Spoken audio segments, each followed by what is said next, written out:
ఈరోజు సిఐటి రాష్ట్ర కమిటీ ఇచ్చిన పిలుపుల భాగంగా ఈ రోజున తాడేపల్లిగూడెం ఆర్డీఓ కార్యాలయం వద్ద ఈ నిరసన కార్యక్రమాలను జరుగుతున్నది.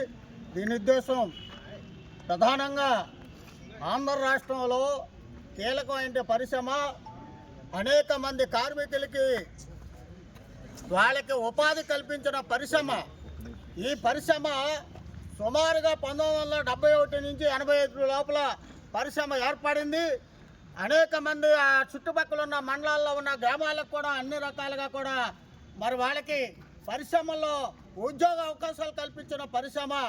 ఇలాంటి పరిశ్రమని ఈ రోజున మరి ప్రభుత్వాలు ఈ రోజున మారిన సందర్భంలో మోడీ గారు ఆయన ఒక కంకణం కట్టుకున్నారు.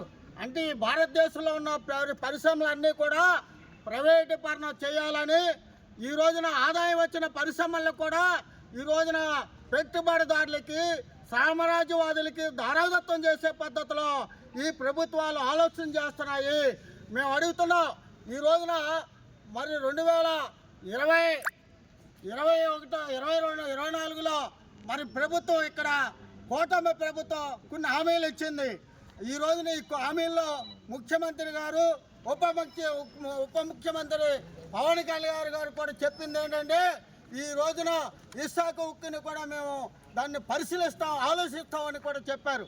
అయితే చెప్పిన మాటలు కూడా ఎక్కడ కూడా నిలుపుకునే పరిస్థితి లేదు. ఈ రోజున కార్మికులందరూ కూడా రోడ్ల పడే పరిస్థితి ఉంది. అనేక మంది నాయకుల మీద షోకాస్ నోటీసులు ఇచ్చి ఉద్యమాలని అణిచేయాలని ఆలోచన చేస్తున్నారు. 4 సంవత్సరాలు బట్టి పరిశ్రమ వద్ద కార్మికులు, వందలాది మంది కార్మికులు పరిశ్రమని ప్రైవేటుపరం కాకుండా ఆలోచన చేస్తున్నారు, ఉద్యమాలు చేస్తున్నారు. ఈ ఉద్యమాలు అణిచేయాలని ఈ రోజున పరిశ్రమని మరి ఉత్పత్తి విధానాన్ని మరి ఏ రకంగా కూడా ఉత్పత్తి విధానాన్ని తక్కువగా చూపించి ఇది నష్టాల్లో వస్తుందన్న ఆలోచనతో ఈ రోజున పరిశ్రమని ప్రైవేటుపరం చేస్తే లక్షలాది మంది కార్మికులందరూ కూడా రోడ్డును పడతారు, కుటుంబాలు ఈదులు పడతాయి.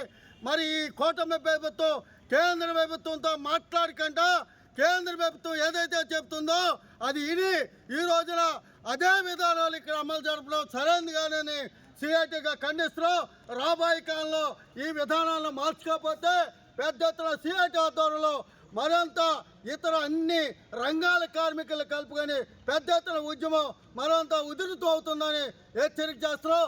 తక్షణమే ఆలోచించాలని, పునరాలోచించాలని మీకు విజ్ఞప్తి చేస్తున్నాం.